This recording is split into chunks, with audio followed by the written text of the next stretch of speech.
A Comissão de Constituição e Justiça da Câmara dos Deputados, a CCJ, voltou a debater a redução da maioridade penal de 18 para 16 anos. A bancada da bala defende a aplicação de penas mais duras a quem comete a infração. Há também quem veja no encarceramento mais um obstáculo para o já superlotado sistema carcerário brasileiro. No Contraponto de hoje, vamos falar sobre a maioridade penal. Não saia daí! O Contraponto já está no ar.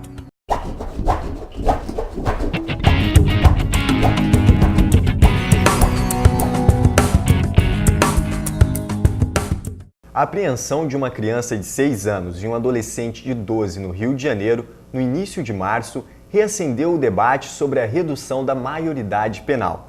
Eu converso agora com os professores do Departamento de Direito da PUC-Rio, André Periquimanes, e da UFRJ, Bernardo Santoro.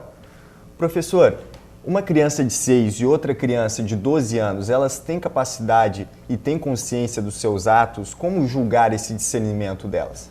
Na realidade, a lei trata a criança até 12 anos incompletos, ela trata como criança. A partir de 12 até os 18 anos incompletos como adolescente. Então é importante fazer essa distinção. Então, no caso ali, nós teremos uma criança e um adolescente, porque parece que o menino já tinha 12 anos.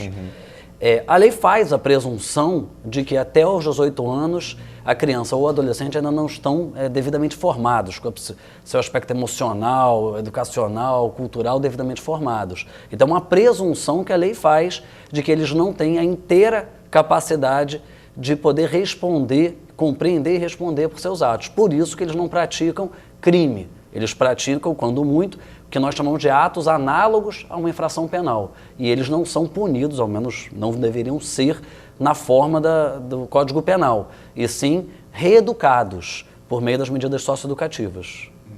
E uma redução da maioridade penal, ela feriria de alguma forma algum artigo da Constituição? Ela seria constitucional ou não?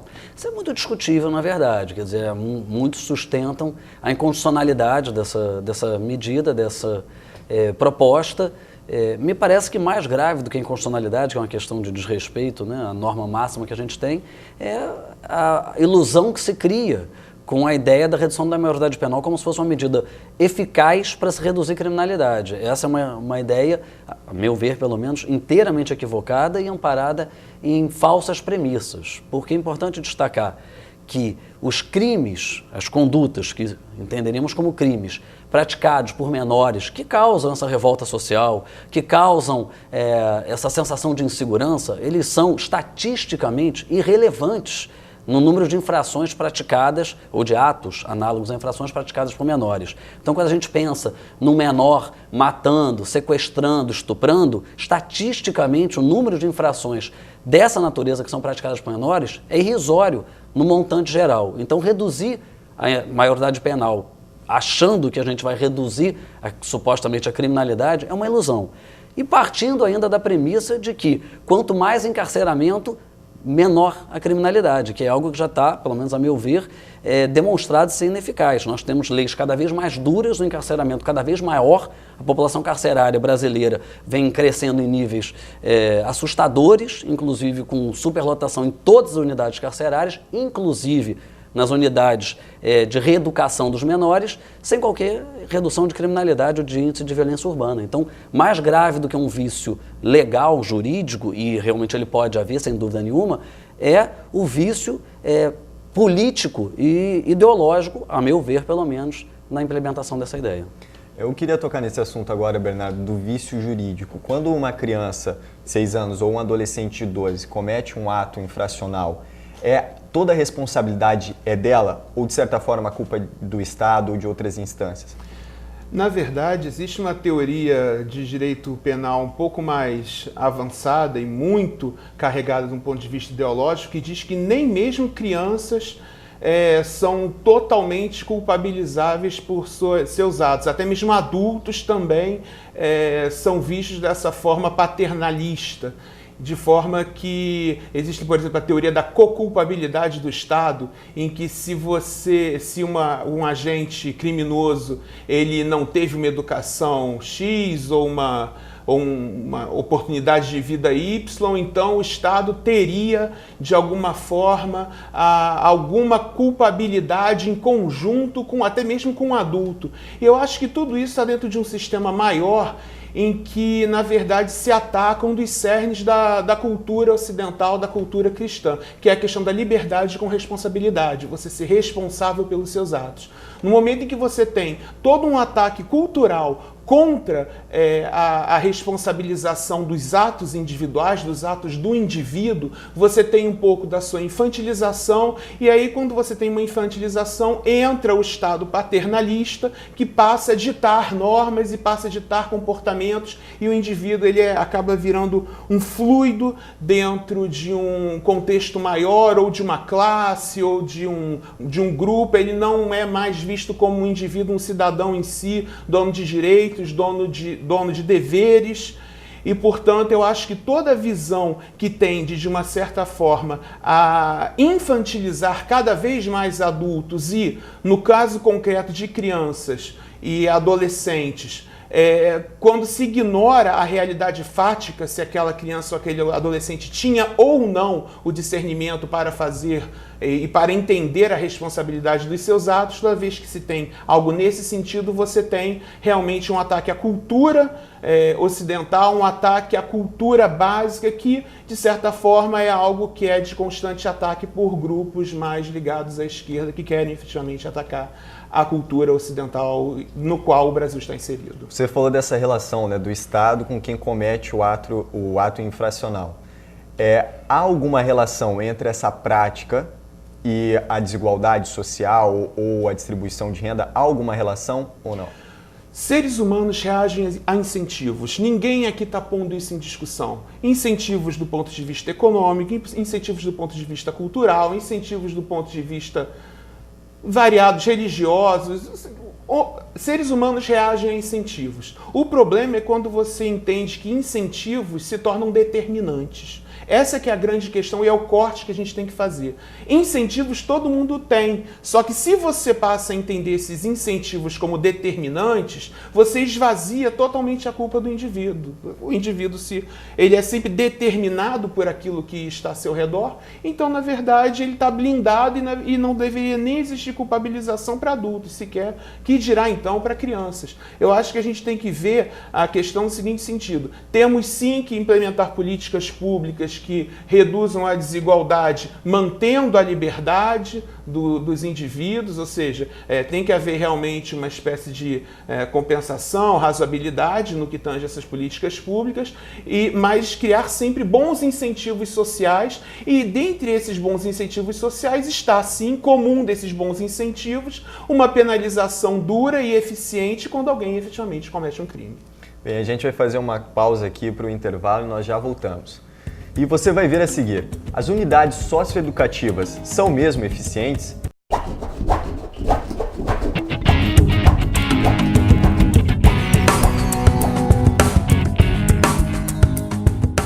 Reduzir a maioridade penal pode agravar ainda mais a superlotação das prisões brasileiras.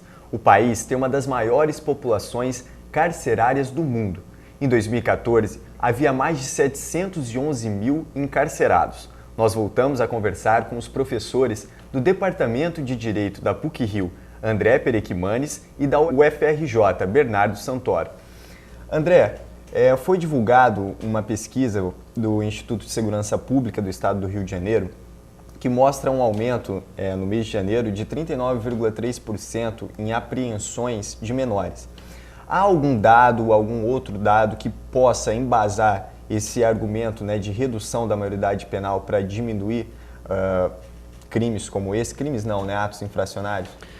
A meu ver, não há dado nenhum que justifique isso. Eu concordo com o que o Bernardo falou. Eu acho que, na verdade, embora eu acho que a gente vai chegar a conclusões diferentes, mas a gente parte de algumas premissas iguais. Eu acho que a gente está enfocando, está discutindo o problema sob a ótica errada. Eu não acho que realmente um menor de 16, 17 anos não saiba o que está fazendo. A sociedade evolui. Os jovens estão cada vez mais prontos, cada vez mais cedo, compreendendo as consequências dos seus atos, sim. Isso eu concordo com o que o Bernardo diz. Mas eu acho que a questão da segurança pública ela tem que ser tratada como uma questão de medicina. Você não trata o sintoma, você vai passar a vida tratando sintomas se você não tratar a causa.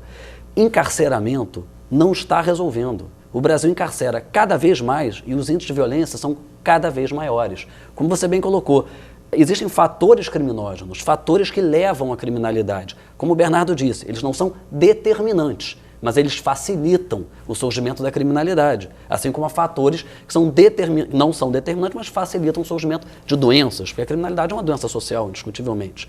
Então, se nós não atacarmos a redução da desigualdade social, redução da impunidade, não dotarmos os meios de investigação dos recursos próprios, se nós não tivermos um judiciário eficaz, mas sempre respeitando as liberdades individuais, nós vamos ter cada vez mais presídios superlotados, sobretudo com a redução da maioridade penal, jovens cada vez mais violentos, porque o encarceramento gera um embrutecimento, sim, do indivíduo, cada vez mais cedo entrando em organizações criminosas, e nós não vamos estar tratando do problema principal, que é a redução dos índices de criminalidade. Quer dizer, o aumento de apreensões não gera redução da criminalidade. O aumento de prisões não gera redução da criminalidade. E aí não se trata, como eu pude entender, bem colocado pelo Bernardo, não se trata aqui de dizer que o indivíduo não merece uma sanção ou de que o indivíduo não deve responder pelos seus atos. Sem dúvida que o indivíduo deve responder pelos seus atos, sim. Mas se nós não entendermos que apenas a imposição de uma pena, e sobretudo de uma forma em tão larga escala como ela é feita, isso não vai resolver. Sobretudo porque é muito importante se chamar a atenção, porque o nosso Código Penal, e portanto as infrações que seriam praticadas pelos menores, ele é essencialmente patrimonialista. Os crimes mais graves do Código Penal não são crimes contra a vida, são crimes contra o patrimônio. Então, quando o legislador ele identifica quais são as condutas que ele quer punir mais severamente, e ao identificar ele diz que são as violações ao patrimônio, ele já faz uma escolha política muito clara de quem serão aquelas pessoas que vão ser apreendidas enquanto menores e presas enquanto maiores. E isso tem que ser discutido também. Simplesmente reduzir maioridade penal é continuar prendendo cada vez mais negros, pobres e favelados, que é a realidade do nosso sistema carcerário. Você citou a superlotação. O ministro da Justiça, José Eduardo Cardoso, ele disse, né, que preferia morrer a ficar preso no sistema carcerário brasileiro. Como abrir espaço para colocar ainda mais pessoas num sistema já tão superlotado como o nosso, Bernardo? Bem, a proposta que já fizemos, tanto através do meu instituto, quanto através de trabalho junto a políticos, sempre foi no sentido de mudança da estrutura carcerária brasileira, saindo dessa estrutura arcaica, gerida basicamente por um sistema público com os piores incentivos econômicos possíveis, e passar para um novo sistema mais avançado, baseado numa parceria público-privado, e a partir daí a gente começar a pensar em presídios privados, onde o encarcerado, ele embora esteja cumprindo uma pena, ele também seja um cliente, ele também tem uma relação de mercado com quem está lá cuidando da situação dele. Essa é uma fórmula que tem sido muito bem sucedida em todo o mundo. Primeiro, por ser mais eficiente, por cortar custos. Segundo, por fazer com que o preso ele seja tratado de forma mais humanizada. E eu acredito que essa privatização da administração carcerária e uma parceria público-privada vai ser muito boa. Vai ser muito bom tanto para o Estado, que vai cortar custos e transformar essa relação Estado-preso de uma forma mais humana, como também vai, inclusive, até mesmo gerar um efeito benéfico para as famílias dos presos, que passarão a também ser tratados com mais dignidade quando forem visitar seus parentes nos presídios. O Estatuto da Criança e do Adolescente, ele diz que essas instituições socioeducativas, elas têm que promover atividades culturais, a educação, né, a profissionalização desses jovens que estão ali apreendidos. Você acredita, André, que esses jovens, nesses lugares, nessas instituições, elas são eficientes nesse sentido? Não, elas não são eficientes em sentido nenhum. As unidades socioeducativas, elas são piores do que os presídios.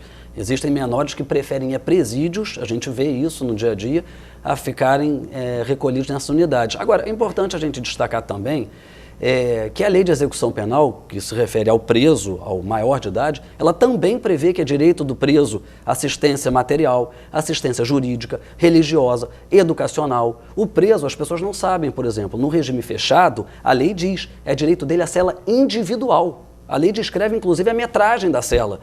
Isso é algo impensável para a sociedade, nos presídios superlotados do jeito que estão. Então, muito embora eu respeite a ideia da parceria público-privada, eu acho que é algo que merece uma discussão aprofundada, mas uma outra forma da gente tratar o sistema e diminuir os custos, fica mais barato para o Estado, inclusive, e aumentar a eficiência, é diminuir o encarceramento, é diminuir os crimes que são tratados e apenados com pena de prisão, porque prisão não recupera.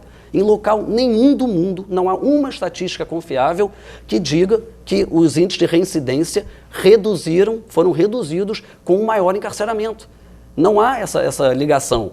Então, se nós reduzirmos o número de crimes cuja transgressão, né, gere a pena de prisão, nós reduziremos o contingente carcerário. Isso vai ser mais barato para o Estado, existem mecanismos muito mais úteis e eficazes de reinserção social do condenado do que a pena de prisão, porque a rigor a pena de prisão nada mais é do que afastá-lo da sociedade, essa que é a grande realidade, até porque, isso é importante destacar, os presídios são ruins porque aqui fora a nossa realidade é ruim. A sociedade jamais vai aceitar que o Estado invista pesadamente para melhorar as condições do presídio, para dar educação, para dar condição de trabalho para o preso. Você não tem trabalho aqui fora, até porque ele está sendo punido. Um dos efeitos da pena é a punição, para que ele seja intimidado e não delinquir de novo. Então ele tem que se criar um microcosmo dentro do presídio pior do que o que ele tem aqui fora.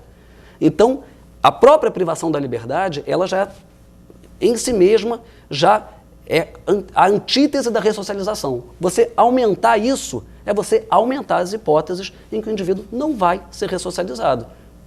O André citou a ineficácia, né, na ressocialização dos indivíduos. Eu queria tocar nesse ponto com você, Bernardo. Você acredita que a diminuição, a redução da maioridade penal, ou seja, o aumento do número de pessoas no sistema carcerário brasileiro, não seria uma admissão da ineficácia do Estado em programas de combate a esse tipo de ato infracional? Olha, algumas coisas têm que ser repassadas aqui no que tange ao que foi discutido. Primeiramente, eu acho que é uma questão bastante lógica a ideia de que toda a sociedade quer ser mais pacífica. A discussão toda está, será que a pessoa deve ser presa, não deve ser presa? Evidentemente deve haver uma razoabilidade em que tipo de crime deve merecer uma prisão ou não.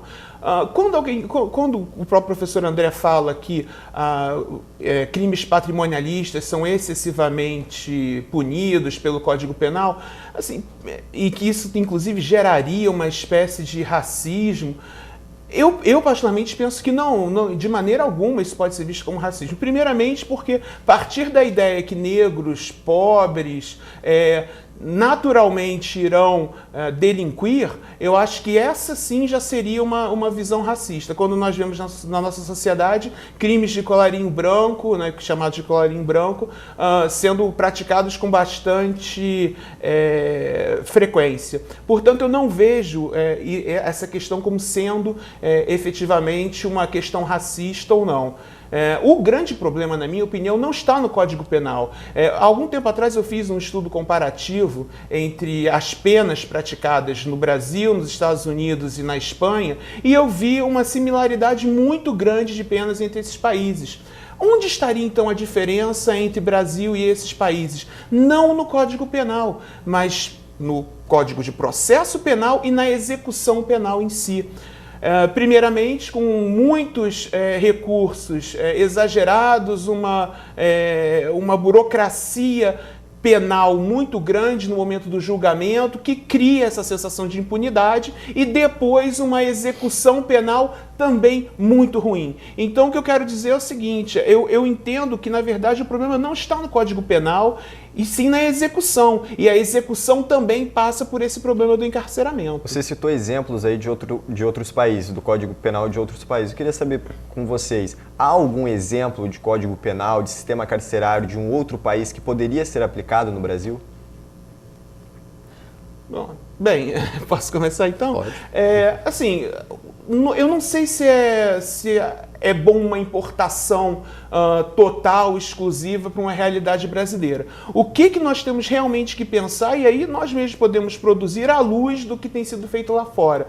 Um sistema penal, primeiro, que, na medida do possível, ressarça a vítima, porque a vítima normalmente ela é muito mal vista nesse processo todo. O Estado fica muito preocupado em realmente prender a pessoa, enquanto que a vítima que efetivamente sofreu a lesão, ela vai ser pensada a situação dela muito depois. Na verdade, a vítima tem que ser a primeira a ser ressarcida, e depois, e se pensar nesse ressarcimento, e depois na punição propriamente dita do criminoso e o seu afastamento social. Nós temos que pensar também numa execução penal que seja inteligente, que efetivamente ressocialize a pessoa. Isso tem a ver com os métodos mais modernos de educação. O livre mercado e o empreendedorismo têm trazido cada vez novas e formas mais baratas de educação, que não aquela educação padrão, estatal, de livro com professor. Nós temos internet, nós temos cursos livres. Então, nós temos hoje formas muito baratas de educação dessas pessoas que devem passar a ser aplicadas dentro de um sistema penal inteligente. Nós temos que pensar, sim, em uma administração penitenciária com uma boa visão econômica, de forma que seja mais barato o custo do preso para a sociedade, ao mesmo tempo o ressocialize melhor. Temos que entender que o preso, sim, tem direitos individuais que precisam ser preservados, mas essa preservação passa por uma maior inteligência, por uma reforma desses códigos e da implementação desse sistema penal, que não tem problema na pena em si, na quantificação da pena, e sim na sua execução. Bom, eu realmente agora discordo bastante do que o Bernardo disse, né? Respeito a opinião dele, mas discordo. Não se trata de racismo, mas basta ver as estatísticas. Quase 90% do contingente carcerário brasileiro é de negros, pobres e favelados. Eu não falei que é o fato de ser negro, e sim a desigualdade social. Só que, infelizmente, no país que a gente vive, o negro ainda está alijado do processo de consumo. Então, é uma coincidência que não é à toa que acontece. Então, não é por ser negro que o indivíduo pratica o crime, mas muitas vezes, por conta da desigualdade social, ela facilita o surgimento do crime, sobretudo quando o Código define como crime a afetação do patrimônio, né? Basta dizer que, para o Código, é mais grave você matar sem intenção alguém, mas com a intenção de roubá-la, do que você, com a intenção, matar uma criança, por exemplo, com requinte de crueldade. Porque a pena do latrocínio é de 20 a 30 anos e a do homicídio qualificado é 12 a 30. E eu só acho que, me parece, é uma escolha que fala por si só. Então eu discordo inteiramente do Bernardo, com todo respeito, ao dizer que o problema não é a escolha dos crimes. Eu acho que isso mostra uma escolha muito clara. Porque quem vai praticar o crime patrimonial é quem não tem o patrimônio. Não estou dizendo que ele deva praticar, mas é um meio influindo. E quem não tem o patrimônio são as classes mais pobres. Indiscutivelmente, e isso é uma questão de estatística, basta olhar o contingente carcerário brasileiro, não sou eu que estou dizendo.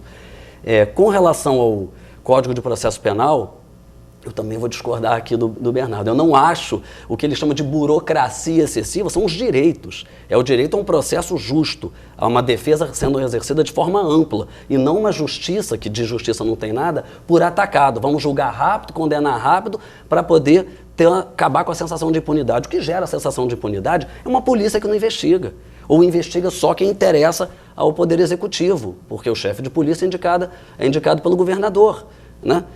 Ele falou dos crimes de colarinho branco. Normalmente quem pratica são pessoas negras? Não são. Mas por que essas pessoas não são presas? Porque é mais difícil investigar. Por que é mais difícil investigar? Porque há uma imprecisão técnica, legislativa. Aí sim, há mais brechas para os advogados, defensores poderem defender. Porque elas não praticam um crime na rua, praticam um crime dentro de um gabinete. É mais difícil de você ter a prova. Entendeu? Então, veja só, não é o excesso de burocracia, o excesso de recursos, porque o que faz demorar o processo e faz principalmente não se chegar a um processo eficaz, muitas vezes é a falta de juízes, é a falta de promotores, é um juiz levando 6 meses para dar uma sentença, porque ele está acumulando 3 ou 4 varas, é um promotor tendo que acumular 3 ou 4 varas, é uma delegacia de polícia hiper lotada, que não consegue, não tem estrutura, quando tem vontade política, para poder investigar adequadamente, e aí você chega realmente no final de um processo que leva anos, com uma investigação cheia de furos, e ou bem você vai ter um juiz ignorando esses furos e condenando um réu arbitrariamente, dando margem ao erro judiciário, ou a chance dele, ou bem você vai ter a impunidade, né? O verdadeiro autor não sendo punido. Então a culpa não é do excesso de recurso ou da burocracia, a culpa é da ineficácia do Estado, e a ineficácia do Estado pelo excesso de crimes. Bem, a gente vai fazer mais uma pausa aqui para o intervalo comercial. No próximo bloco, projeto de lei tenta aumentar o tempo de internação de jovens infratores. A gente volta já.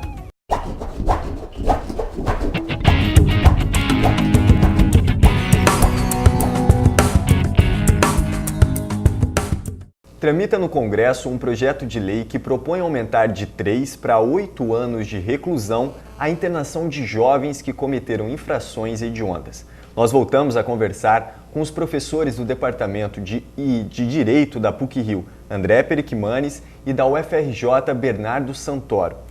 André, a privação da liberdade é a melhor forma de combater a violência? Como a gente vem conversando, eu entendo que não, né? A melhor forma de combater a violência é você reafirmar valores. Você reduzir a desigualdade social, você dar a uma parcela muito significativa da população a condição de ter visibilidade social pela virtude, porque a violência, é muito importante que você compreenda isso, a violência é uma forma de visibilidade social. Existe uma parcela muito grande da população que não tem visibilidade social, que não vai ascender no sentido de crescer, no sentido de ser visto pelo resto da sociedade. Então, se utiliza da violência para isso. Não se trata aqui de fazer um juízo meritório de que está certo ou está errado, é de compreender o fenômeno. Então, reafirmar valores, dando a essa parcela significativa da população uma forma de ascender socialmente pelo esporte, pelo trabalho, pela educação, pelos valores que a gente preza, é a melhor forma de reduzir a violência. Violência sempre vai existir, toda a sociedade tem, o ser humano é violento, mas você tem como reduzir isso. O encarceramento, como a gente vem conversando, pelo menos no meu modo de ver, já se mostrou uma fórmula absolutamente falida e ineficaz. Bernardo, como a gente citou já, esse novo projeto de lei que aumenta o tempo, né, dos menores infratores nessas instituições de 3 a 8 anos, você acredita que aumentar o tempo de privação da liberdade pode melhorar em algo a violência? Melhorar o combate à violência. Combate à violência, isso. Então, também passa muito pela pergunta feita ao professor André, e aí o que eu vou responder? Primeira coisa, é importante a gente ter um sistema social interessante, com regras claras, em que as pessoas possam buscar a felicidade. É importantíssimo? Mas isso tudo está dentro de um contexto grande, um contexto cultural grande, em que você tem sim o incentivo a crescer, o incentivo a produzir e também tem o incentivo para não praticar o crime. Os incentivos não são excludentes uns dos outros. Ao mesmo tempo que você tem que ter os incentivos econômicos, os incentivos culturais, você também tem que ter bons incentivos jurídicos contra a prática criminosa. E quais seriam esses bons critérios, esses bons incentivos jurídicos? Um deles, sem dúvida, está correlacionado com a privação de liberdade e o tempo em que a pessoa deixa de estar em convívio social. Então você tem um incentivo interessante do ponto de vista jurídico que não é excludente dos outros. E aí eu pego até uma analogia feita pelo professor André alguns blocos atrás, falando sobre que o crime é uma doença social. Se a sociedade está doente, e essa é uma doença, você tem o sintoma e você tem a doença em si. Você tem a dor e você tem o vírus. Então você combate o vírus com antibiótico e você combate a dor com analgésico. São duas coisas distintas que devem ser ministradas em conjunto. Então você tem que ter todo esse sistema, a busca por um sistema econômico justo, que dê liberdade, que dê oportunidades, e ao mesmo tempo você tem que combater a doença e combater a doença com bons incentivos jurídicos. E alguns incentivos jurídicos interessantes estão dentro do direito penal, dentro do encarceramento, dentro do combate ao crime e assim por diante. Só para fechar, eu gostaria de fazer uma pergunta a ambos. Assim. Um dos problemas enfrentados pelo sistema carcerário, por essas instituições, é a reincidência, né, no crime. No caso dos menores é a chamada renitência. Como evitar esse problema, né? Quais são os meios para que nós possamos evitar esse problema da reincidência? É uma pergunta difícil de responder. Eu posso te dizer como não funciona encarcerando. Se a gente encarcera desde que o mundo é mundo, e os índices de reincidência no mundo inteiro são semelhantes, entre 60% e 70%. Não é só porque o sistema carcerário brasileiro é ruim, né? Existem outros sistemas carcerários que pelo menos respeitam mais a regra estabelecida. O sistema carcerário brasileiro, a execução penal brasileira, a teoria é uma coisa e a prática é completamente diferente. De fato é. Agora, a meu ver, como reduzir a reincidência, eu volto a dizer, atacando o fator criminógeno, atacando os fatores que, como o Bernardo bem disse, não são determinantes, mas levam, estimulam, facilitam, enfim, o surgimento da criminalidade, atacando a desigualdade social, foi o que ele disse, atacando, dando melhores condições para a população. Enquanto nós ficarmos com uma discussão, a meu ver, maniqueísta de ou só cadeia ou nada de cadeia, o que se propõe aqui não é nem uma coisa nem outra, eu concordo com ele. Tem que, para determinados casos, haver sim a punição e até o encarceramento. Eu não me considero, como a gente diz, um abolicionista contra a pena privativa de liberdade, mas que se reconheça que a privação da liberdade não tem caráter educador, não tem caráter ressocializador, apenas caráter preventivo para proteger a sociedade em casos específicos. Por isso que eu pessoalmente defendo a redução significativa do encarceramento, porque eu acho que o indivíduo pode ter, sim, como o Bernardo bem disse, a sanção, o incentivo jurídico, porque a pena, cadeia, não é a única forma de punição, não é a única pena prevista no Código. Prestação de serviço à comunidade, o indivíduo está em liberdade, convivendo com a sociedade, aprendendo com o trabalho, produzindo para aquela sociedade, muito mais útil financeiramente, inclusive. Limitação de final de semana, proibição de frequentar determinados lugares, interdição de direitos, tudo isso está previsto no Código. São penas, são sanções. Ele vai aprender. É o incentivo jurídico que o Bernardo disse. A gente tem que acabar um pouco, a meu ver, com a ideia de que punição é só cadeia, porque cadeia é punição, aliás, é uma baita de uma punição, mas não resolve nada. Para mim também a pergunta. Claro. Então, eu vou concordar também com o professor quando o professor diz que tem que ter também outros tipos e outros métodos de penalização. Só acho também que, nesse caso, uma coisa não exclui a outra, e isso tudo visto dentro de uma análise fática de qual crime foi feito, ou o nível de violência no qual o crime foi praticado. Quanto a isso, é uma questão até de razoabilidade, e qualquer pessoa que fuja um pouco disso, é uma pessoa até insensível e não faz muito sentido a gente aprofundar essa questão. Agora, quanto à questão da ressocialização em si, os índices de ressocialização são ruins. E o índice de reincidências também, mas eles não são tão ruins assim. Na verdade, esses índices, eles são, vendo por um outro lado, aceitáveis para aquilo que se propõe. Já, dependendo do estado da federação, você tem um índice de reincidência de 30%, 35%. Então, assim, se a gente for ver para um lado, 35% é muito ruim, mas 65% é muito bom. Você viu 65% das pessoas não reincidindo, buscando nos 5 anos seguintes, que foi o estudo que eu vi. Então, assim, isso é um dado bastante significativo. 65 contra 35 talvez seja uma coisa boa, mas volto a dizer, isso tudo tem que estar junto com outras questões e principalmente dentro de uma questão de ressarcimento da vítima, que normalmente é a figura que fica esquecida dentro do processo penal. Bernardo, muito obrigado. André, muito obrigado pela participação no nosso programa. Hoje nós ficamos por aqui. Mas se quiser contribuir com a sua opinião, é só ligar para o número 3527-1143. Ou então, acesse o site www.puc-rio.br/TV PUC-Rio. Lá você encontra estes e outros programas produzidos pela PUC. Acompanhe a gente também pelo Facebook, via Twitter, Instagram e YouTube. Muito obrigado pela companhia e na semana que vem não perca um novo contraponto para você.